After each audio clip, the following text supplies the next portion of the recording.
नमस्कार, NB news देख रहे हैं। यहाँ पर मैं हूँ आपके साथ मुस्कान। स्वागत है आप सभी का हरियाणा चौपाल में। तो हरियाणा की तमाम अहम खबरों का रुख करते हैं विस्तार के साथ। हरियाणा के लाल नीरज चोपड़ा को टोक्यो ओलंपिक में देश और हरियाणा का नाम रोशन करने के लिए पद्मश्री पुरस्कार से नवाजा गया है।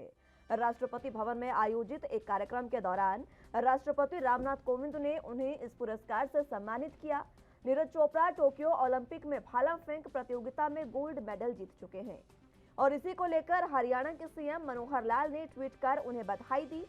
सीएम ने लिखा, टोक्यो ओलंपिक में अपने अविस्मरणीय खेल प्रदर्शन से देश की शान बढ़ाने वाले हरियाणा के लाल होनहार खिलाड़ी नीरज चोपड़ा और पैरा खिलाड़ी सुमित अंतिल को राष्ट्रपति द्वारा पद्मश्री अवार्ड 2022 से नवाजे जाने पर ढेर सारी बधाई और शुभकामनाएं। आप दोनों हरियाणा का गौरव हैं।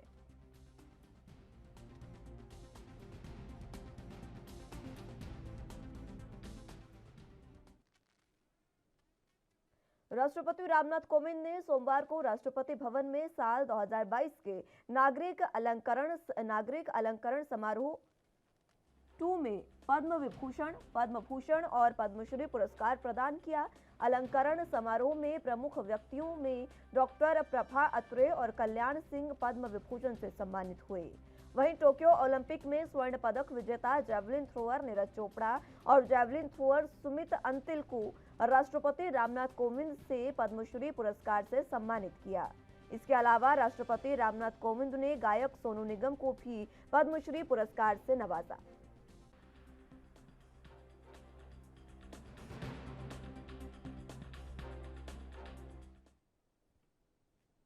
वहीं लुधियाना नगर निगम सदन में आम आदमी पार्टी विधायक गुरप्रीत गोगी और पार्षदों के बीच नोकझोंक का मामला तूल पकड़ने लगा है। मामले के संबंध में पूर्व कैबिनेट मंत्री भारत भूषण आशु और पूर्व विधायक संजय तलवाड़ ने प्रतिक्रिया देते हुए आप विधायक को निशाने पर लिया। पूर्व मंत्री आशु ने कहा कि आम आदमी पार्टी विधायक गुरप्रीत गोगी ने निगम की बैठक में पार्षदों की कार्यप्रणाली पर उंगली उठाकर सदन की गरिमा को नुकसान पहुंचाया है। आशु ने कहा कि ऐसे नेताओं से कोई उम्मीद भी नहीं की जा सकती। वहीं पूर्व विधायक संजय तलवाड़ ने भी हल्का पूर्वी से आम आदमी पार्टी विधायक भोला ग्रेवाल की कार्यप्रणाली पर सवाल उठाए हैं। तलवाड़ ने कहा कि जनता ने आम आदमी पार्टी के नेताओं को अपना प्रतिनिधित्व तो सौंप दिया, लेकिन इन्हें काम करने का तजुर्बा नहीं है। निगम सदन की बैठक में टिब्बा रोड पर खराब नहीं बनी जिस सड़क का मुद्दा उठाया है वो लुधियाना इंप्रूवमेंट ट्रस्ट की देखरेख में बनी है।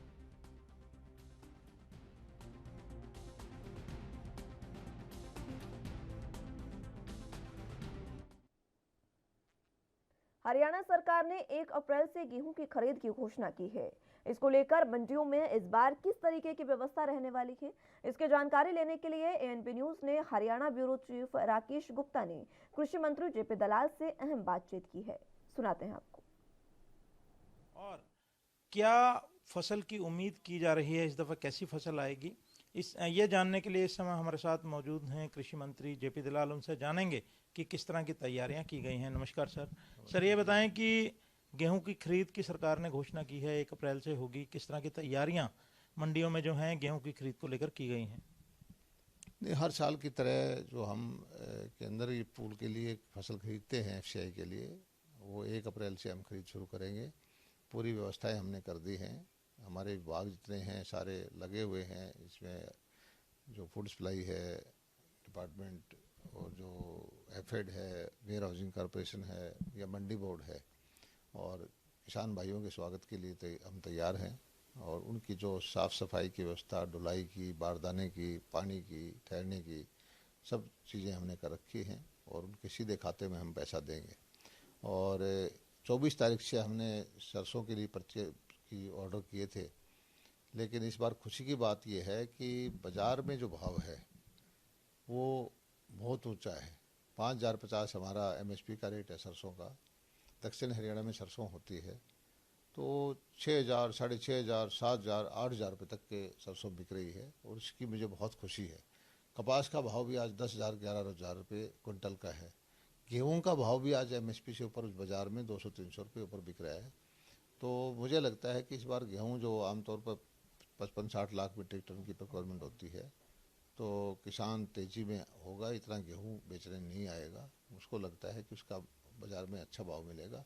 और बतौर कृषि मंत्री मैं बहुत खुश हूँ, किसान को ऊंचा भाव मिले, ज़्यादा पैसा मिले और एमएसपी से बेचने की उसको ज़रूरत ही ना पड़े। ये बताएं कि कोरोना काल के बाद इस समय क्योंकि स्थिति बेहतर है, किस तरह की रिस्ट्रिक्शंस जो हैं मंडियों पर रहेगी और क्या पहले की तरह जो टोकन से किसानों को दिए जाएंगे मंडियों में आने के लिए, उनके दिन बांधने हैं या भी स्वतंत्र है सारा काम? नहीं, वो तो मेरी फसल मेरा ब्यौरा का पोर्टल किसानों की सुविधा के लिए बना रखा है कि वो अपने आप डेट चढ़ा दें, अपनी डेट पे आ जाए और हर रोज़ मंडियाँ व्यवस्थित चलें। ऐसा ना हो कि 15 दिन की बजाय एक दिन में सारे किसान ले जाए तो उनकी लाइन लगती है, उन्हीं को दिक्कत होती है। और ये किसानों की सुविधा के लिए है। हम धीरे धीरे पोर्टल के माध्यम से ऐसा सिस्टम करना चाहते हैं कि भाई आपको आज हमारी मंडी में मान लीजिए 200 किसान की जगह है, तो 200 किसान को कह देंगे कि आप लेके आ जाइए और आधे घंटे में अपनी फसल डाल के जाइए, हम आपकी नपाई तुलाई करके आपके खाते में पैसा डाल देंगे। इस दफे गेहूं की फसल कैसी हुई है? गेहूं की, सरसों की फसल ऑल टाइम अच्छी रहेगी। किसानों को कुछ जगह को छोड़ के जहाँ पर बेमौसमी बारिश हुई थी, जहाँ जल भराव हो गया था, वो तो 1-2% क्षेत्र है। आमतौर पर फसल अच्छी है। पिछले वर्ष की तुलना में ज़्यादा हुई है फसल? ये तो हमारा आकलन तो ये है कि पिछले वर्ष की सरसों भी ज़्यादा है, गेहूँ भी ज़्यादा है। एक ये जहाँ पर बेमौसमी बारिश, ओलावृष्टि और जल भराव की वजह थी, वहाँ पर मुआवजे की या गिरदावरी की घोषणा सरकार ने की थी, स्पेशल गिरदावरी भी करने की घोषणा की थी, वो अभी किस स्टेज में है? क्या उसकी रिपोर्ट आई है और जो हो चुकी थी क्या मुआवजा बढ़ना शुरू हो गया है? पिछले बार जो फसल थी कपास की, बाजरा की और मूंग की, उसकी स्पेशल गिरदावरी के आदेश मुख्यमंत्री जी ने दिए। गिरदावरी के आदेश ही नहीं दिए, उन्होंने 12,000 रुपये का जो मुआवजे का रेट था उसको भी बढ़ा के 15,000 किया। उसका हम 600 करोड़ रुपये से ज़्यादा भेज चुके हैं डिप्टी कमिश्नर को, किसानों के खाते में जा रहा है। और जो बीमा वाले किसान थे उनको भी 1,000 करोड़ रुपये से ज़्यादा का बीमा कंपनियों से मुआवजा जो नुकसान का उनको मिल रहा है। और अब जो दोबारा ये फसल आई है गेहूं की, इसकी स्पेशल गिरदावरी के ऑर्डर मुख्यमंत्री जी ने फिर किए थे, इसकी अभी आकलन चल रहा है। ये इसका जो आकलन करके कि जब आ जाएगा डिप्टी कमिश्नर से तो इसका भी मुआवजा देंगे। एक ये बताएं कि एसवाईएल की मांग हरियाणा की हमेशा रहती थी कि उसके हिस्से का पानी मिले। अब पंजाब और दिल्ली में सरकार एक है, एक ही पार्टी की सरकार है, अब आपका क्या मांग है? नहीं, हम तो एक खुशी है कि पंजाब में जो सरकार है वो उसकी पार्टी है आम आदमी पार्टी, और वो हरियाणा के बेटे की पार्टी है। तो हरियाणा के लोगों को, हरियाणा के किसानों को बड़ी उम्मीद हो गई है कि हमारी जो प्यासी धरती है दक्षिण हरियाणा की, भिवानी, खासकर जिसके भिवानी जिले के रहने वाले हैं केजरीवाल जी, भिवानी, महेंद्रगढ़, नारनौल, हिसार, फतेहाबाद, इस धरती को दशकों से जो उम्मीद थी एसवाईएल के पानी की, वो पानी जरूर देंगे और हरियाणा के किसानों की तरफ भी वो कुछ ध्यान देंगे। वो ज़रूर है कि सभी को राजनीतिक इच्छाएं यहाँ पूर्ति नहीं हो रही, जो जहाँ जहाँ ज़्यादातर भगदड़ कांग्रेस में है, तो उसकी बजाय जनहित ऐसी काम करे और हमें एसवाईएल का पानी दे दें, फिर जरूर हरियाणा के लोगों का आकर्षण उनकी तरफ हो सकता है। शुक्रिया। तो ये हैं कृषि मंत्री जेपी दलाल, जिन्होंने कहा कि दक्षिणी हरियाणा में इस समय पानी का संकट है, ना केवल सिंचाई के लिए बल्कि पीने के पानी की भी दिक्कत है। उन्होंने ये भी कहा है कि वे दिल्ली के मुख्यमंत्री अरविंद केजरीवाल से मिलकर पानी का संकट दूर करने की मांग रखेंगे। बहरहाल सरकार ने 1 अप्रैल से राज्य में गेहूं की खरीद शुरू करने का फैसला लिया है और दलाल साहब ने बताया है कि मंडियों में इस खरीद को लेकर समूची व्यवस्था कर ली गई है। एएनबी न्यूज के लिए चंडीगढ़ से कैमरामैन रिजवान के साथ राकेश गुप्ता। आईपीएल 15 में सनराइजर्स हैदराबाद और राजस्थान रॉयल्स के बीच आज पहला मैच शाम 7:30 बजे खेला जाएगा। हरियाणा के जिंद के रहने वाले युजवेंद्र चहल इस बार राजस्थान रॉयल्स की तरफ से मैदान में उतरेंगे। इस सीजन से पहले युजवेंद्र चहल विराट कोहली की टीम रॉयल चैलेंजर्स बेंगलोर की तरफ से खेलते थे, लेकिन इस बार रॉयल चैलेंजर्स ने चहल को रिटेन नहीं किया, जिसके चलते राजस्थान रॉयल्स ने उन्हें खरीद लिया। वहीं चहल 2014 से 2021 तक रॉयल चैलेंजर्स का हिस्सा रहे हैं। इस दौरान उन्होंने टीम के लिए शानदार प्रदर्शन किया। चहल की गिनती हाल में सबसे सफल स्पिन गेंदबाजों में की जाती है। चहल अपनी घूमती गेंदों में फंसाकर कई बड़े दिग्गज खिलाड़ियों को आउट करने का हुनर रखते हैं, जिसके चलते आज के मैच में सभी की नजर चहल की गेंदबाजी पर रहने वाली है। वहीं दूसरी तरफ युजवेंद्र चहल का परिवार वर्तमान में गुरुग्राम शिफ्ट हो चुका है। बावजूद उसके जींद में युजवेंद्र की एक मित्र मंडली आज भी है। कई युवा जहां उनके साथ खेले हैं, वहीं जिन गलियों में वो पले बढ़े वहां के लोगों को भी उन पर नाज है। जींद के लोगों को, खासकर उनके मित्र मंडली, आज के मैच को लेकर काफी उत्साह में है।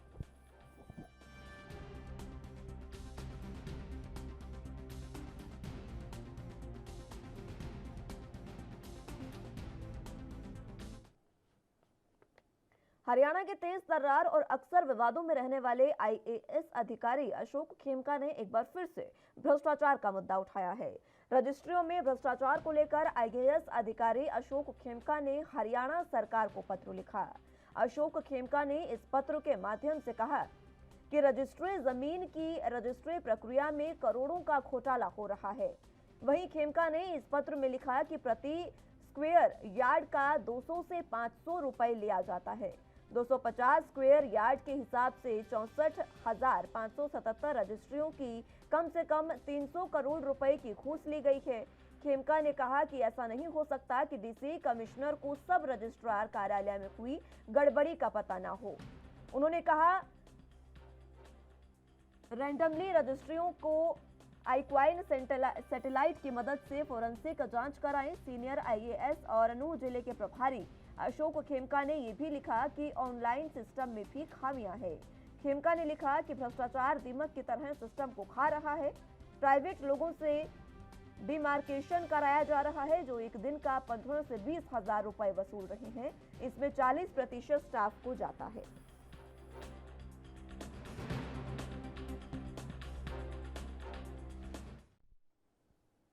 दर्शकों को भारतीय लोक परंपराओं और सांस्कृतिक विरासत से रूबरू करवा रहे 35वें अंतर्राष्ट्रीय सूरजकुंड शिल्प मेले ने लाखों की संख्या में आगंतुकों को अपनी ओर आकर्षित किया है, जिसमें हजारों की संख्या में विदेशी आगंतुक भी शामिल हैं।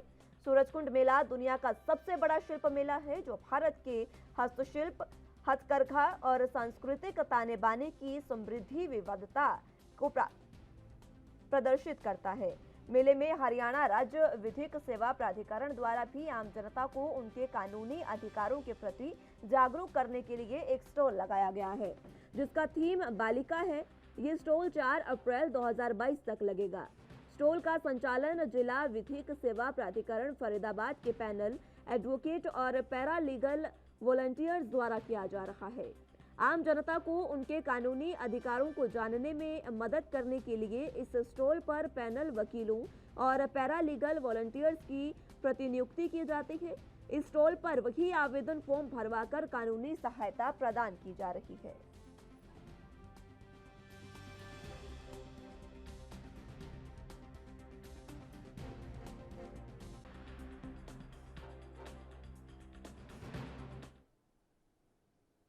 फिलहाल हरियाणा चौपाल में वक्त एक छोटे से ब्रेक का है, फौरन हाजिर होंगे।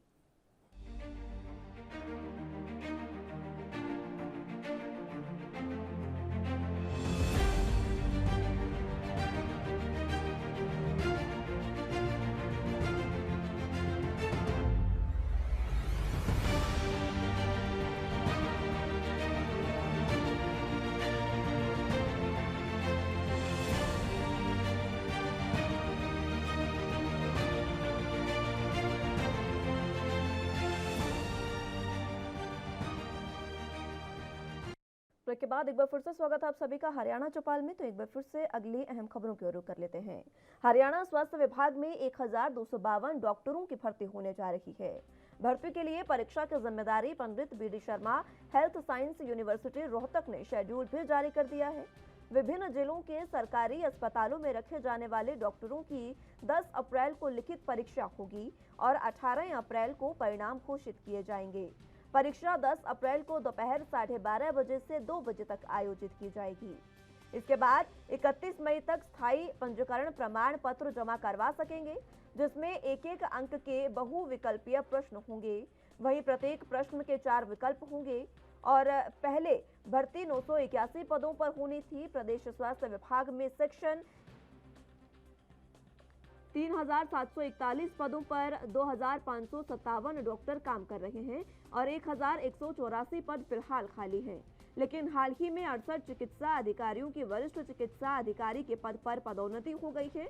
इसके चलते विभाग में चिकित्सा अधिकारियों के खाली पदों की संख्या 1,184 से बढ़कर 1,252 हो गई है। अब विभाग ने इन सभी पदों पर डॉक्टरों की तैनाती का निर्णय लिया ताकि प्रदेश में सरकारी अस्पतालों में डॉक्टरों की कमी को पूरा किया जा सके।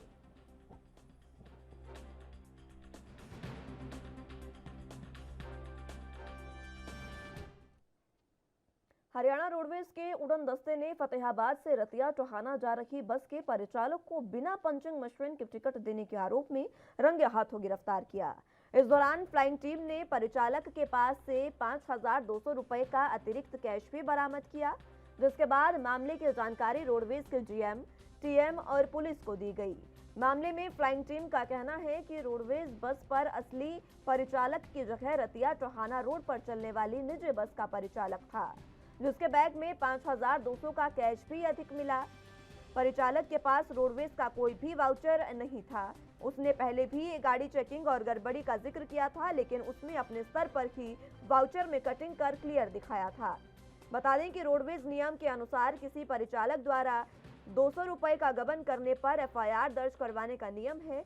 वहीं रोडवेज के प्रधान का कहना है कि रोडवेज में घाटे का कारण ऐसे घपले ही हैं।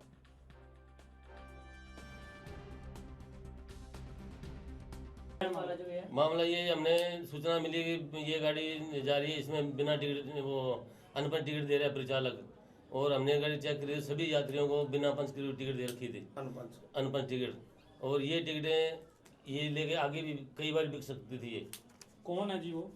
ये है जी दलवीर सिंह है जी, प्राइवेट परिचालक है। आपको कैसे सूचना मिली? हमारे को डिपो में सूचना मिली जी। अच्छा, जो ये टिकटें थी सरकारी टिकटें थी? हाँ, ये सरकारी है टिकटें, सरकारी टिकटें थी। हाँ, ये आगे भी बिक सकती है, कई बार बिक सकती है टिकट बिना पंच की हुई। मामला यह था जी, हम वहाँ स्ट्राइक जो धरना था ना वहाँ खड़े थे, तो हमें यूनियन के नुमाइंदे ने बताया भाई इस तरह ये गाड़ी जा रही है, इनको इसमें अनपंच टिकट दे रखे, फ्रॉड है गाड़ी के अंदर। तो हमने यार्ड स्थान पर चेक किया तो ये 745 रुपये की कितना 745 रुपये अनपंच टिकट मिली हमें, वो हमने पकड़ के और इसके अंदर ही वो कार्रवाई कर दी। मामला ये मेरे को बस रात को फ़ोन आया था कि बोल को कल को स्ट्राइक है, आप पिछले 2018 की हड़ताल में चले थे, आपको दोबारा चढ़ाया जाएगा। और मेरे को बोले सुबह डॉक्यूमेंट लेके आया ना, मैं डॉक्यूमेंट लेके अपने सारे टोहाना चले गया। टोहाना कोर्ट में मेरे कागज़ लिए गए। कागज़ लेने के बाद उन्होंने मेरे को बक्सा दे दिया, बोलो कि आप ये गाड़ी ले जाओ, टिकट ले जाओ। भाई मेरे को पंच का बताया नहीं, बोलेगा ऐसे ही टिकट काट के देनी है। किसके द्वारा दिया गया था बक्सा आपको? वहाँ से डीआई साहब बैठे थे, डीआई साहब थे, टीएम साहब से, उन्होंने सभी ने दिया मेरे को। अच्छा, अब आपके पास कैश भी मिला है? कैश ये मेरा आपकी प्राइवेट गाड़ी का बैग है जी, इसके अंदर आपको दिखा देता हूँ, वाउचर भी पड़ा है, उसमें मैंने वो कैश मालिकों को। भारत बंद के दूसरे दिन आज नगरपालिका कर्मचारी संघ के बैनर तले पाली परिषद कर्मचारियों ने धरना प्रदर्शन किया और सरकार के खिलाफ जमकर नारेबाजी की।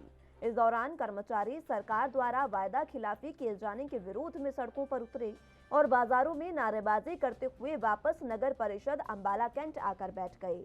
कर्मचारी संघ के नेता का कहना है कि अगर सरकार उनकी मांगों पर बातचीत के बाद मांगे जल्द लागू करने का आश्वासन देती है और फिर वायदा खिलाफी करके टाल मटोल करती है तो कर्मचारी संघ हड़ताल करने पर मजबूर हो जाता है। उनका कहना है कि कई दौर की वार्ता होने के बावजूद सरकार उनकी मांगों को लागू नहीं कर रही है, जिसके खिलाफ आज दूसरे दिन भी उन्होंने नगर परिषद में कामकाज ठप रखा और सरकार के खिलाफ जमकर नारेबाजी की।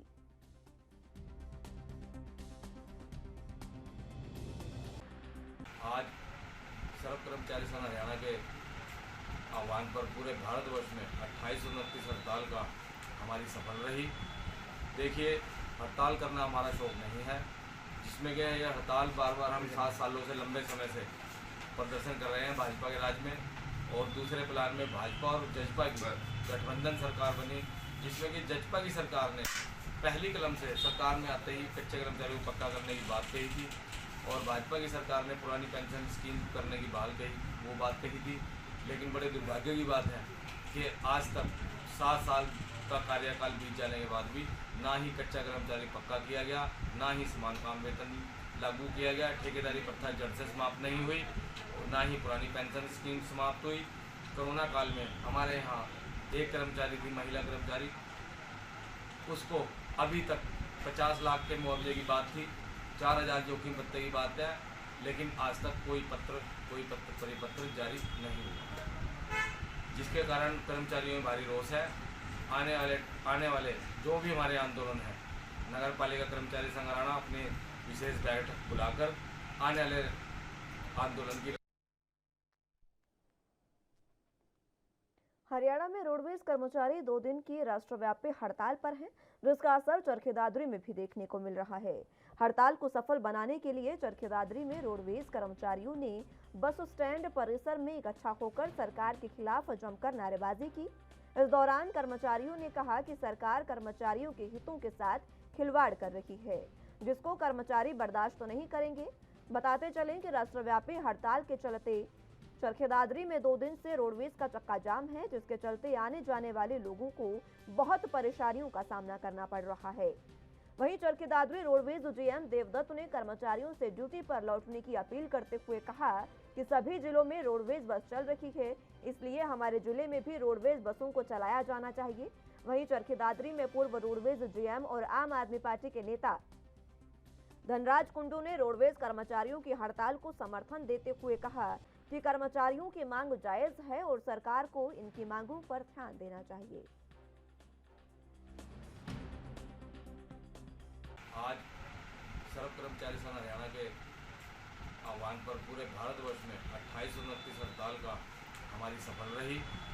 देखिए, हड़ताल करना हमारा शौक नहीं है, जिसमें कि यह हड़ताल बार बार हम 7 सालों से लंबे समय से प्रदर्शन कर रहे हैं भाजपा के राज में। और दूसरे प्लान में भाजपा और जजपा की गठबंधन सरकार बनी, जिसमें कि जजपा की सरकार ने पहली कलम से सरकार में आते ही कच्चे कर्मचारियों को पक्का करने की बात कही थी और भाजपा की सरकार ने पुरानी पेंशन स्कीम करने की बहाल कही, वो बात कही थी। लेकिन बड़े दुर्भाग्य की बात है कि आज तक 7 साल का कार्यकाल बीत जाने के बाद भी ना ही कच्चा कर्मचारी पक्का किया गया, ना ही समान काम वेतन लागू किया गया। ठेकेदारी प्रथा जड़ से समाप्त नहीं हुई और ना ही पुरानी पेंशन स्कीम समाप्त हुई। कोरोना काल में हमारे यहाँ एक कर्मचारी थी, महिला कर्मचारी, उसको अभी तक 50 लाख के मुआवजे की बात थी, 4000 जोखिम भत्ते की बात है, लेकिन आज तक कोई परिपत्र जारी नहीं हुआ, जिसके कारण कर्मचारियों में भारी रोष है। सर्व कर्मचारी संघ के आह्वान पर रोडवेज कर्मचारियों द्वारा की गई राष्ट्रव्यापी हड़ताल आज रेवाड़ी में समाप्त कर दी गई है। हड़ताल के आज दूसरे दिन रेवाड़ी रोडवेज डिपो की सभी बसें सड़कों पर दौड़ती नजर आई। रेवाड़ी रोडवेज महाप्रबंधक रवि सुधा ने बताया कि देर रात से ही हमारी तकरीबन 81 बसें सड़कों पर दौड़ रही हैं। देर शाम तक रेवाड़ी डिपो की सभी 147 बसें यात्रियों को उनके गंतव्य तक पहुंचाने में मदद करेंगी। उन्होंने कहा कि कर्मचारियों की लंबित मांगों को लेकर 2 दिन का चक्का जाम की घोषणा की गई थी, लेकिन आज दूसरे दिन ही रेवाड़ी डिपो की सभी बसें सड़कों पर दौड़ती नजर आई और कर्मचारियों ने हड़ताल को समाप्त कर दिया। वरिष्ठ सदस्य है रोडवेज वर्कर यूनियन का राज्य प्रधान। तो आज जो ये राष्ट्रव्यापी हड़ताल है, पूरे देश लेवल पे ये हड़ताल का दूसरा दिन है और हम लगातार कालका से चल के और आज दूसरे दिन मतलब सभी डिपों और सब डिपों से होते हुए हम दादरी पहुंचे हैं। और दादरी में यहाँ देखने पे बड़ा जोश कर्मचारी में है और आज पूर्ण रूप से जो हमारे साथी भाई जो कल छिटक गए से हमारे थे किसी भी वजह से, वो आज ने उन्होंने सब ने हड़ताल को ज्वाइन किया है। कल से हमारी हड़ताल में और ज़्यादा इजाफा हुआ है। कल हम कह रहे थे कि 85 से 90% हमारी हड़ताल है, तो आज हम कह सकते हैं कि हमारे पूरे प्रदेश में 100% हड़ताल है और 2600 की 2600 हमारी गाड़ियाँ आज वो बंद हैं। और टोटल हमने पूरी कोशिश की है कि बसें चले, तो 5-6 बसें हमारी सवारी निकाली भी हमने, लेकिन ज़्यादातर स्टाफ हमारा स्ट्राइक पे होने के कारण रोजगार कौशल से हमें कंडक्टर्स ना मिलने के कारण हम ज़्यादा बसें नहीं चला पाए हैं। तो हमने अपील भी की है अभी कि भाई आप लोग आएँ, बाकी डिपो में बसें चल रही हैं तो उनको भी हम चलाएँ। तो उसी के साथ कल भी अपील की थी, आज भी फिर मैंने अपील की है कि भाई हमारा डिपो पीछे ना रहे, हम सर्विस दें लोगों को। और उसी के लिए अभी आगे फिर हम कोशिश कर रहे हैं कि भाई रोज़गार कौशल से या जो भी अदर रिसोर्सेज लेके बसें चलाए जाएँ। रोजगार कौशल वाले भी जो आपके लगाए गए थे वो भी यहाँ पे हड़ताल में शामिल हो चुके हैं? नहीं जी, ऐसा नहीं है, क्योंकि हमारे पास कंडक्टर है ही नहीं यहाँ दादरी में, हम दूसरे डिस्ट्रिक्ट से लेंगे। तो अभी क्या कुछ कहा गया है कर्मचारियों के द्वारा, क्या आपकी बात मान रहे हैं? बात मान रहे हैं, लेकिन वो तो उनका तो अपना एक ही है कि वही 5 बजे तक तो फिर पूरा दिन चला गया। 2 दिन की जो हड़ताल चल रही है वो हम आम आदमी पार्टी की तरफ से जिला अध्यक्ष रिंपी भाई भी हमारे साथ हैं। हमने ये फैसला किया है कि जो रोडवेज कर्मचारी अपनी मांगों को लेकर हड़ताल पे हैं, हम उनका समर्थन करने के लिए यहाँ आए हैं। तो क्या मानते हैं सर, कई बार लंबित मांग है निजीकरण है उनको लेकर रोडवेज कर्मचारी हड़ताल पर हैं? ये रोडवेज कर्मचारी काफ़ी दिनों से डिमांड कर रहे हैं।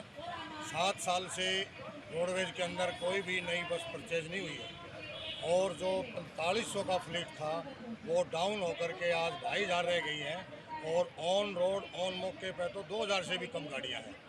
और जो है ना रोड ये पब्लिक को बड़ी असुविधा हो रही है, इसलिए इन्होंने जो है ना अपना फ्लीट बढ़ाने के लिए पुरानी पेंशन की जो है ना लागू करवाने के लिए ये इनकी मुख्य तौर पे जो है ना डिमांड है और इसका हम हमारी आम आदमी पार्टी।